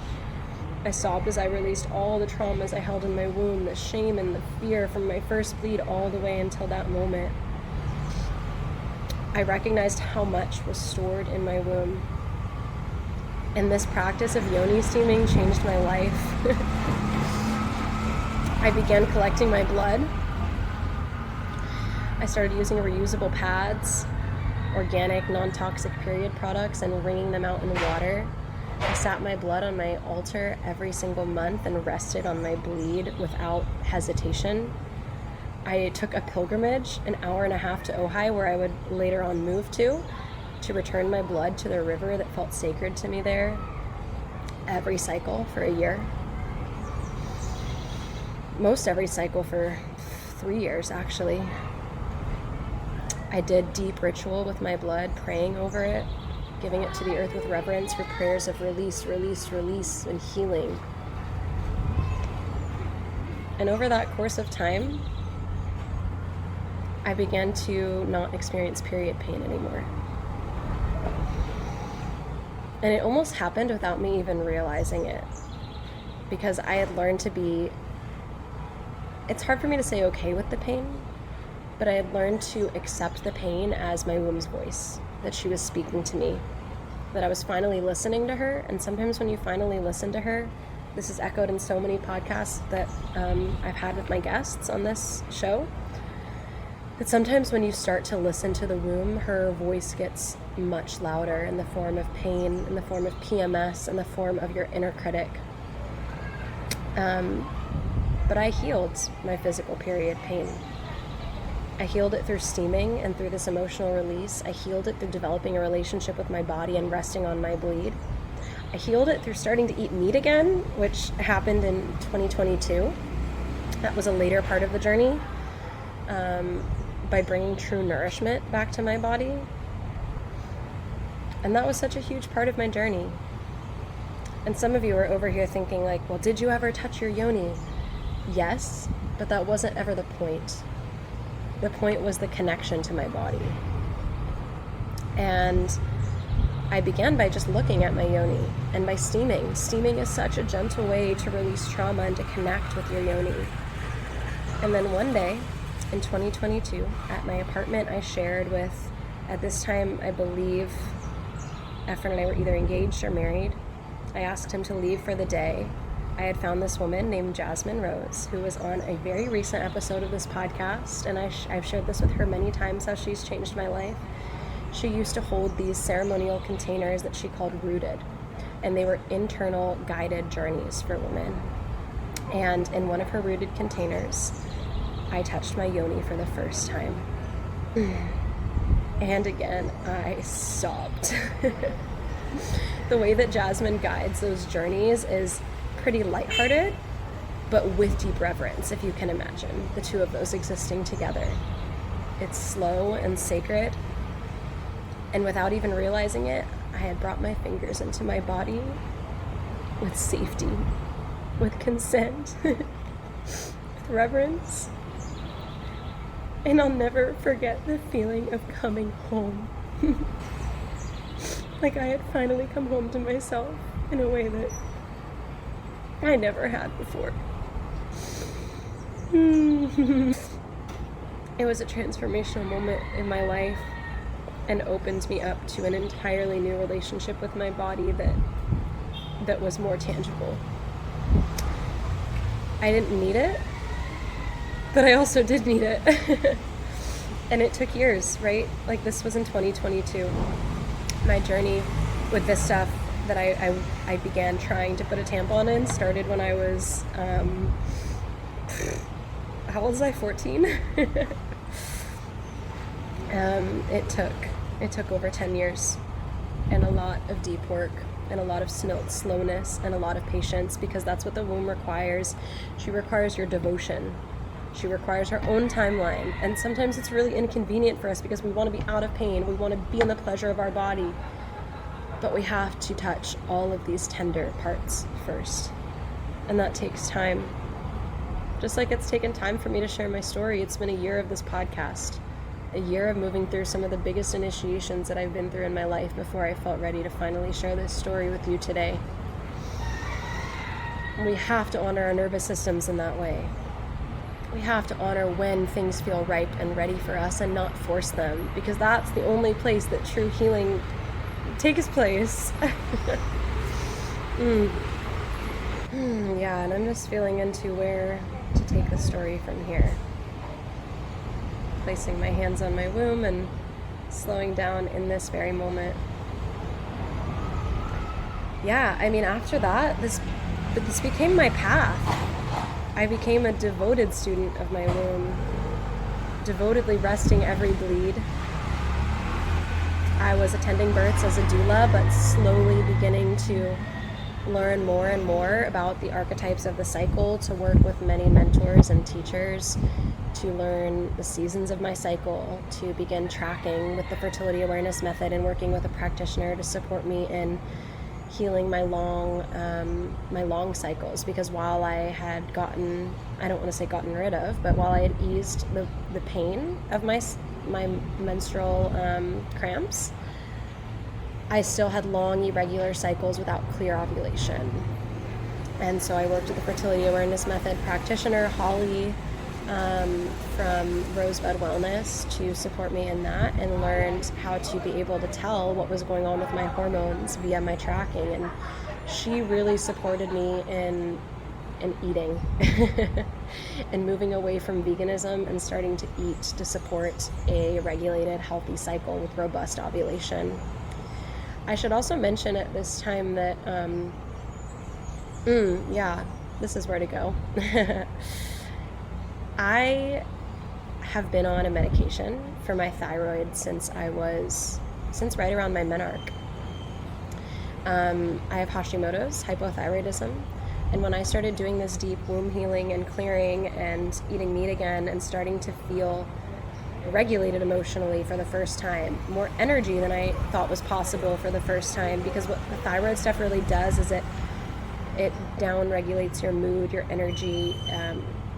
There's so much that goes along with that, and that's a big part of how I support women and myself now, is through these deeper thyroid healing modalities. But I decided that I should get off the medication. I thought, I don't want to be on any pharmaceuticals, and some of you listening are probably like, yeah girl, get it. But it was not the right choice for me.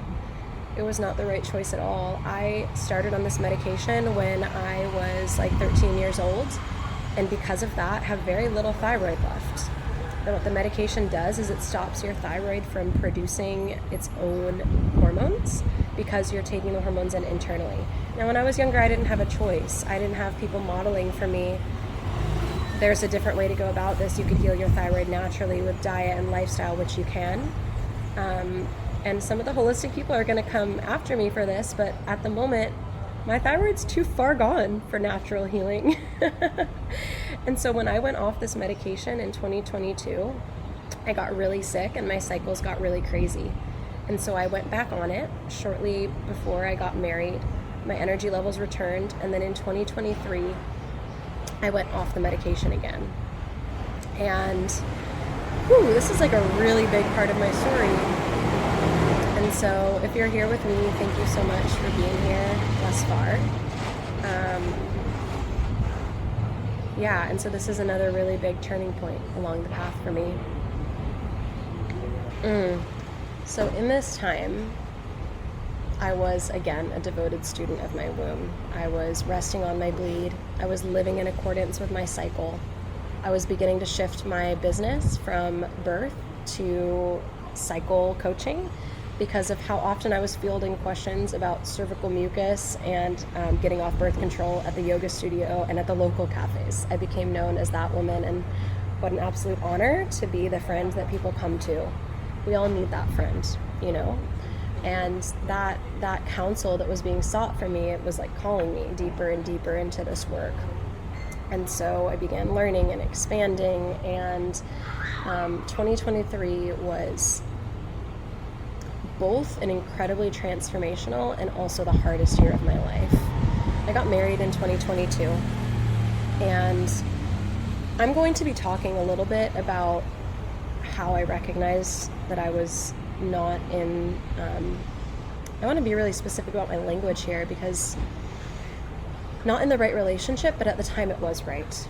And while I share about what didn't work for me in this relationship, I want to also honor Efren for the ways in which his love and his lessons were immense blessings in my life. He walked side by side with me through some of the biggest initiations he had. Even that might bring me into some emotion. Is that he walked side by side with me in some of the biggest transitional moments of my life. He was the one who encouraged me to quit a job that wasn't working for me. He called himself a doula when I was a doula because of how often he brought me food when I was at a long birth. He held the space for me when I was moving through some of my biggest womb healing journeys and was such a huge advocate of everything I was doing, even if he didn't always understand it. Oftentimes we see women go through these experiences, and while I fully believe that I created this for myself, it wasn't without immense support from people around me, including Efren. I don't think Efren's ever listened to a podcast episode, but if you are listening to this, thank you. This is a vulnerable one, you all. Thank you for being here with me in this. Yeah, he just always wanted me to do what was going to help me grow. He bought me the ticket to that first women's circle because he knew that I wanted it and needed it. And he always wanted me to be able to do what was going to help me along my journey. So I want that to be abundantly clear, to be able to hold that truth along with the truth of it being time to move on, which I'll get to.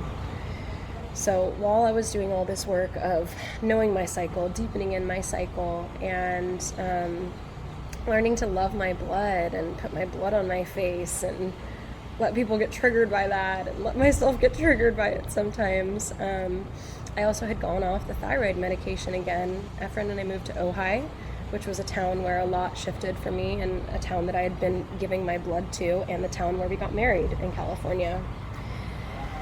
And wow, yeah, there's so much there, and I don't need to get into all of it, but I got really sick. I signed up, let me preface this, I signed up for 2 programs. I signed up for the Radical Birth Keeper School and the Blood Mysteries School, both run by Free Birth Society. But the Blood Mysteries School was, the teachers were Kristen Hauser, who's now my mentor and has been on this podcast, and Nancy Lucina, who has also been on this podcast recently. You can hear both of their stories. And so this was like my wise woman education year. I was in both of these schools from January through July. And simultaneously, I had gotten off my thyroid medication. So while I'm taking in all of this information to help me be able to better support the women that I'm serving and to build my business, I'm also sicker than I've ever been. And it's only looking back that I can recognize that. If any of you have ever dealt with autoimmunity, you know that it can be kind of sneaky. It can creep up on you over time. And so over time, my face puffed out. My ability to handle day-to-day tasks like laundry and dishes drastically diminished. My cycles got very long and irregular. My periods got painful again. And I was doing all of the same things I'd been doing before: eating well, honoring my cycle, taking care of my health. But I had a major health thing that was out of order. And it got to the point where I was so exhausted that most of the time I wasn't able to get off the couch. And my marriage was slowly deteriorating. And what began to happen is every time I would get into my luteal phase, I would have this nagging feeling that I was living the wrong life. And some of you might be listening and think, well, that's the inner critic and you're supposed to shut her down. Or it sounds like your marriage was just really stressful. You probably just needed, to work on different things. And to that, I want to share a little bit of what I've learned about the inner critic. I learned about the inner critic from Nancy in the Blood Mysteries School, and that actually when we listen to her, she can be a beautiful ally in helping us live a life that's actually true and authentic to who we are. And so I'm in this marriage that isn't really working. We're not really connecting in the way that we used to. There's disagreements that don't seem to be being resolved, even with therapy, even with working on ourselves, even with all of this. I'm having period pain. I'm sicker than I've ever been. I still don't want to get on this medication. And I have the nagging feeling every time I get to my luteal phase that I'm living someone else's life, that it's not my life. And when I say this was worse than the period pain, was this mental turmoil, I truly mean it, because I could not handle it. I mean, I was like writhing in the mental pain. It was so unbearable for me to feel that level of dissonance with the life I was living and who I was, and to also be so in a victim mentality that I was unwilling to look at it, or for that matter, look at it, let alone change it. So I dealt with that probably for 6 months before I finally said no more, and I left. I left California. I took my dog and I moved in with my parents.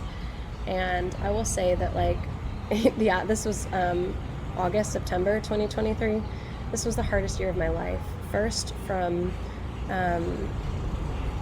the feeling of stuckness that I felt living in a situation that didn't honor me, that didn't serve me, and feeling like my life was wrong, but not even having the physical energy. Remember, I was so sick to change it. I was like holding my heart with so much love and compassion for this version of myself that, like, both wasn't that long ago and feels like a totally different person. And it's only recently that I've been able to really talk about this, because it was so fresh before. And what I learned about the inner critic from Nancy was that the inner critic is our ally. She might have harsh language, and the message doesn't always change your entire life, but often there is something for us in there that will help us be more in alignment with who we are. And it's not always like nice and beautiful and easy to hear. It's just like how sometimes the womb communicates in pain, sometimes she communicates with the voice of the inner critic. And so while I think it's really important to sort of let the inner critic not come around in other phases of the cycle, and to work with her a little bit, like share what is working and not only what's not working with her, it is also important to hear her, because she does want the best for you. And that's what I learned.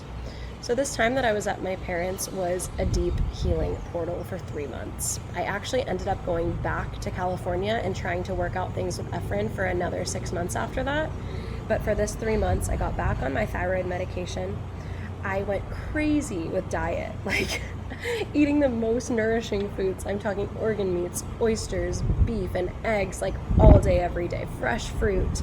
I spent pretty much all of 3 months devotedly tending to myself. I stopped working completely. My business was not working at that point anyways, because I wasn't embodied in my health and in my vitality at that moment. And so I made healing my full-time job. But the problem with that, even though I was doing all the diet things, all the light exposure and sunlight things, all the yoga, all the self-help books, I isolated myself. And if you can remember, the thing that healed me in the first place was primarily gathering with other women. And at this time, I actually didn't even tell most of my closest friends that I had even left California. I just left. And then one night, it was actually Samhain, Halloween, 31st. I had a blowout fight with my parents, and in the middle of the night left and drove all the way back to California.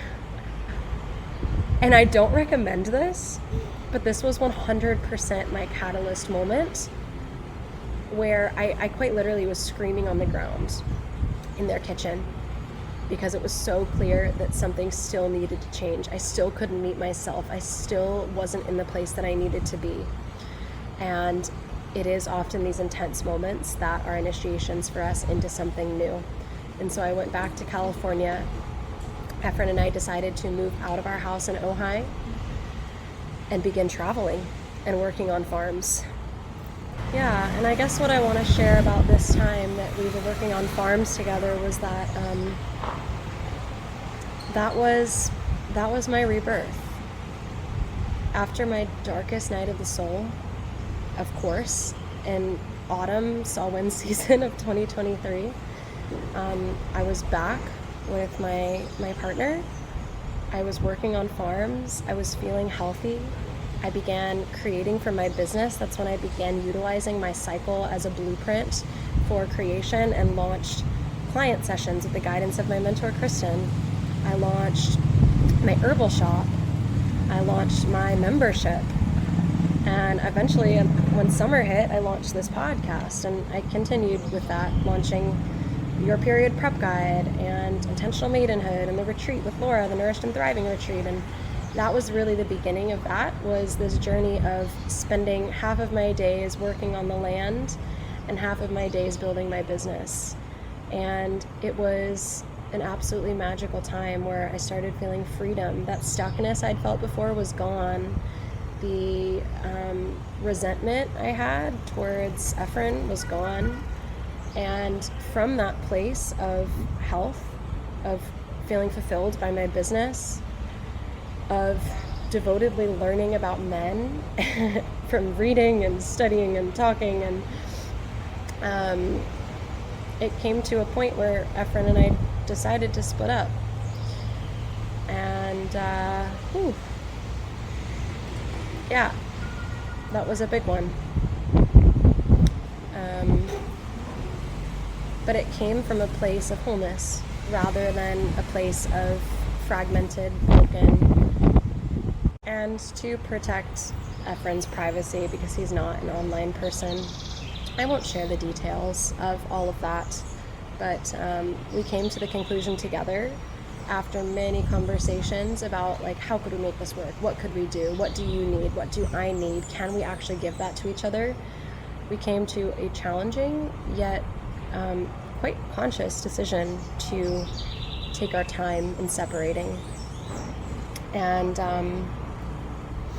that was a beautiful blueprint for me to have too, is that now we are developing a friendship with each other. And it didn't have to be, of course, of course it was sad.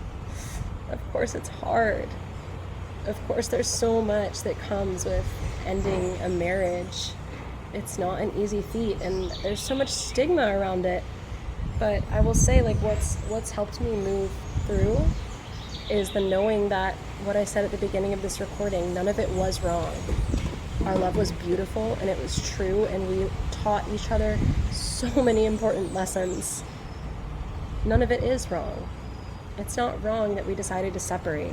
Not everything is meant to last forever, even a marriage. And I know that's controversial, but I truly believe that. I feel grateful for the marriage we had. I don't regret getting married. I feel grateful for the wedding that we had and the people who celebrated us. It was absolutely magical and beautiful. And none of it could ever be wrong. We're never going to make a wrong decision. We're just going to make the next decision that teaches us something and leads us to the next place.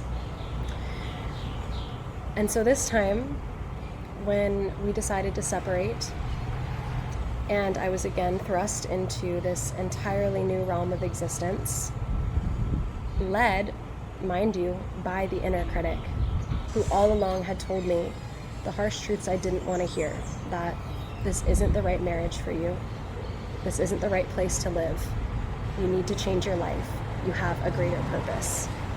And while that voice used to scare me, once I slowly, and slowly is such a key here, because when I say I focus on one thing per cycle, I really mean it. It's one thing at a time. Hydration, podcast, whatever it needs to be for you. You dedicate your egg to that one thing, rather than trying to do it all at once. Once I recognized that everything she wanted me to do has actually fulfilled and enriched my life more than I ever could have imagined, I trust her now. And because I trust her, she's not as intense, she's not as harsh, and because I've listened, she's actually quite quiet now. But when I left my marriage for the second time, I remembered that the last time I did it, the thing that was lacking was community. And so I reached out to all of my girlfriends and said, this is what is happening, and I need you. And they showed up.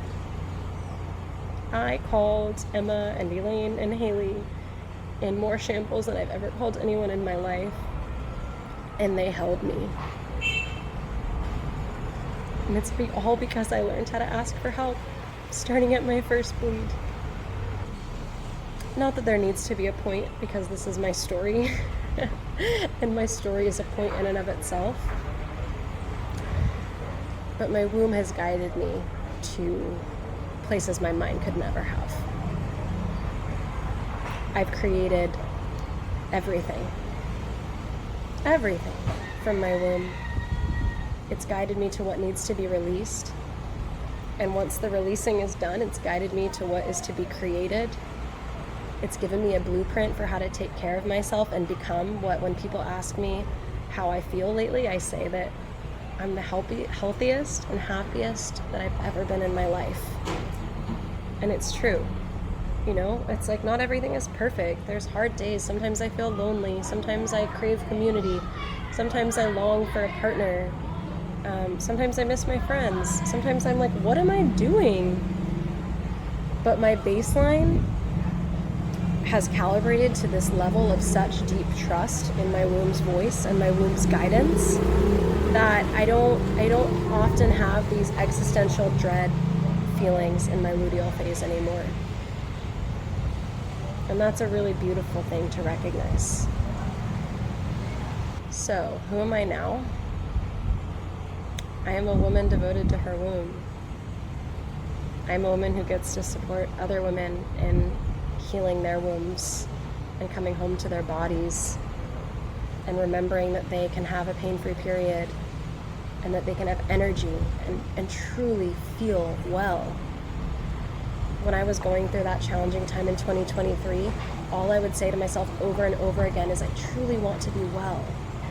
And what that meant to me then was to be well on this physical level where I have energy and I also just feel at ease with my life. And I can tell you, sitting here on the other side, right? We're always on the other side of something and on the other side of something else. But on the other side, I can tell you that changing my life, having the courage to make the changes that I need to make. And I really don't mean to say everyone needs to leave their husband and leave their home. That's not everyone's path, but it was mine. And I had to have the courage to see that. But sitting here feeling at ease with my decisions, healthy in my body, and comfortable and excited every day about the life that I'm living that feels increasingly full of possibility and increasingly more like me, recognizing that I did in fact have a bigger purpose and certain things needed to shift and change in order for me to actualize it, and recognizing that my cycle was the blueprint to doing just that. I feel like an embodied woman. I feel embodied in myself. I feel relaxed because I have a deep trust in my womb, and I feel grateful for every single experience.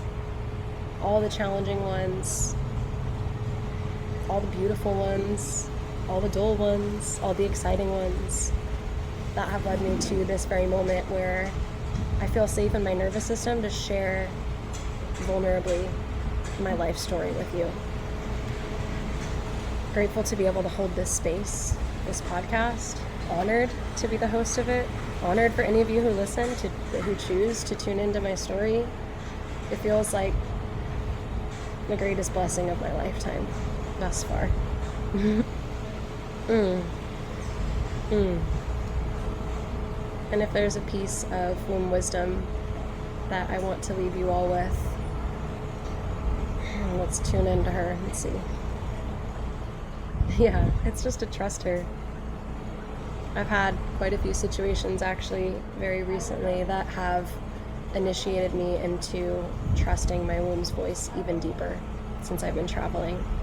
Even when it doesn't make sense to my mind, even when the world might tell me something different or something else might feel like more logical or practical, every single time I've trusted my womb, it's led me to perhaps a place that initially doesn't feel as safe, but ultimately feels more beautiful and more in alignment with who I am, and contains more blessings than I ever could have imagined in my safety of my mind. And trusting your womb's voice isn't a woo-woo thing, you know? It doesn't mean like you're gonna place your hands on your womb and hear a booming voice. Sometimes maybe it will. That's happened to me before. But often trusting your womb's voice is listening to her when she needs rest, resting when you're tired. Oftentimes it means getting some support to heal your hormones so that you can feel physically well. It might mean taking some time to slow down in your luteal phase to listen to your inner critic and to see what might not be working for you in your life. And it might be a small thing. It doesn't have to be scary. Because the more and more you listen, the more and more you realize your womb's not here to punish you or to critique you. She's here to support you in being yourself and coming home to how worthy you are of every single blessing and every single thing you desire in this life. Because so many of us grow up and we're told we're not worthy. Through subtleties, through conditioning. But what the biggest blessing and lesson that I've learned from my womb is that every single dream and desire I have, I'm worthy of. And it's absolutely possible for me. I love you all. Thank you so much for being here and walking alongside me. I know so many of you have watched me start my business and then move through my challenging years and then come back and create and become more of myself. And for those of you who have witnessed it and for those of you who are hearing it for the first time, thank you for seeing me. Thank you for holding my story. All of you who listen are my space holders. Thank you. Yeah, and may this story be medicine for any of you who can resonate with parts of it, and for any of you who see yourself in a part of my story, who were triggered by a part of my story, who have questions, please reach out. I am so available to you. You can DM me on Instagram, you can email me. I would absolutely love to connect with you on what this brought up for you and to hear any reflections you might have in good faith. You know where you can connect with me. My Instagram's @moonbaby_magic, although there actually might be a change coming to that soon. Stay tuned. You can sign up for the Womb Cycle playlist at the link in the bio.